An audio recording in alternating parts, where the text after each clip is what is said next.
সাদাকাতুল ফিত্র খুবই ছোট্ট বিষয়। সাদাকাতুল ফিত্র হচ্ছে আমরা যে রোজাগুলো রাখি, এই রোজাগুলো পুরোপুরি হক আদায় হয় না, হক আদায় হয় না। আমরা নামাজ আদায় করি, নামাজ যেমন একটি ইবাদত, রোজা অনুরূপ একটি ইবাদত। নামাজের মধ্যে আমলে কাসির, অতিরিক্ত মানে কোনো একটি অতিরিক্ত কাজ করা যায় না বিধান ছাড়া। নামাজের মধ্যে কেউ যদি বলে ফ্যানটি অফ করো, নামাজ থাকবে? এটাকে আমলে কাসির বলে, নামাজ ভেঙে যাবে। নামাজের মধ্যে কেউ যদি পকেট থেকে মোবাইল উঠিয়ে বলে আমি এখন নামাজে আছি, তুমি পরে আমাকে ফোন দিও, নামাজ থাকবে? থাকবে না। তাহলে রোজাও একটা এরকম ইবাদত। আল্লাহ নবী বলছেন আস-সাওমু জুন্নাতুন, রোজা হচ্ছে ঢাল স্বরূপ। কিসের ঢাল? অন্যায় থেকে বেঁচে থাকার ঢাল এটা। তো আমি তো রোজা আছি, আল্লাহ নবী শিখাই দিয়েছেন কেউ যদি তোমার সাথে ঝগড়া করে, কেউ যদি তোমার সাথে অশ্লীল কথা বলে, তুমি বলবে ইন্নী সাইমুন, আমি রোজাদার। তার মানে হচ্ছে রোজা অবস্থায় আমি ঝগড়া করব না, কলহ করব না, অশ্লীল কথা বলবো না, অশ্লীল লেনদেন করব না, অবৈধ লেনদেন করব না, ইত্যাদি। তো এই যে কাজগুলো আমরা করি তারপরও করে ফেলি, এরকম সুন্দর করে রোজা আমরা রাখতে পারি না, ভুল হয়ে যায়, অন্যায় হয়ে যায়। শুধুই খেয়ে থাকি, এটা পানাহার মুক্ত থাকি, এরকম থার্ড ক্লাস মানে তৃতীয় শ্রেণীর রোজা হয় আমাদের। রোজা 3 প্রকার, এর মধ্যে থার্ড পজিশনে আমাদের থাকা হয়। তো সেই হিসাবে যখন আমরা রোজার মধ্যে কিছু ভুল ত্রুটি করে ফেলি, আল্লাহ নবী সাদাকাতুল ফিত্রকে ফরজ করেছেন। কি জন্য? তুহরাতাল লিস-সাইমি মিনাল লাগবি ওয়ার রাফাত।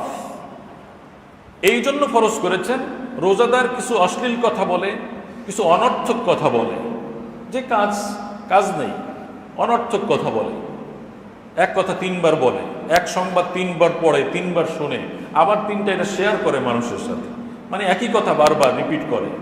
তো এই যে কথাগুলো তুমি বলেছিলে, আল্লাহ নবী বলছেন তুহরাতাল লিস-সাইমি মিনাল লাগবি ওয়ার রাফাত, এই অশ্লীল, অবান্তর, অবাস্তব, অপ্রয়োজনীয়, নিষ্ফল কথাগুলো যে বলেছিলে তুমি, সেই কথাগুলোর থেকে পবিত্র করবে সাদাকাতুল ফিত্র।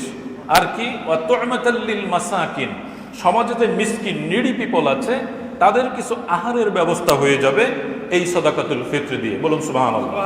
তাহলে দুটো বিষয়, ইসলাম খুবই সোশ্যাল, খুবই সামাজিক। ইসলামের টোটাল কাজটাই সামাজিকতায় পরিপূর্ণ।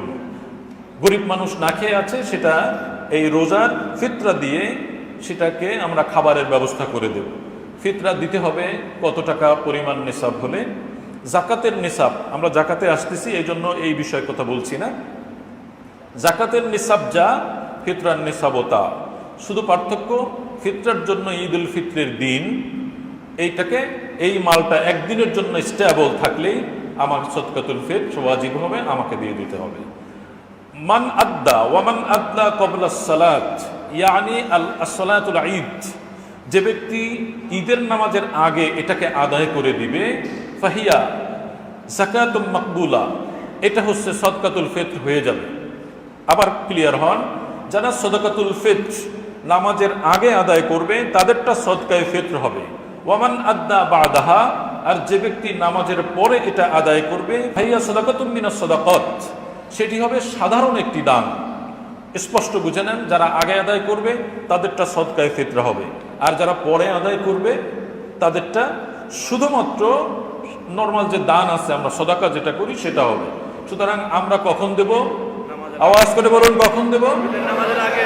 ইনশাআল্লাহ। ইনশাআল্লাহ পরিমাণ আমাদের ইফা বা Islamic foundation Bangladesh, Islamic foundation থেকে এটা নির্ধারণ করে দেওয়া হয়েছে মিনিমাম ম্যাক্সিমাম 110, 2850 এর মধ্যে এটা দিতে হবে। তবে সলভেন্ট, যারা একটু ধনী, যারা অবস্থাটা একটু ভালো, তারাও যদি এই 110 টাকার মধ্যে নেমে যায়, এটা খুবই আপত্তিকর হয়ে যায়।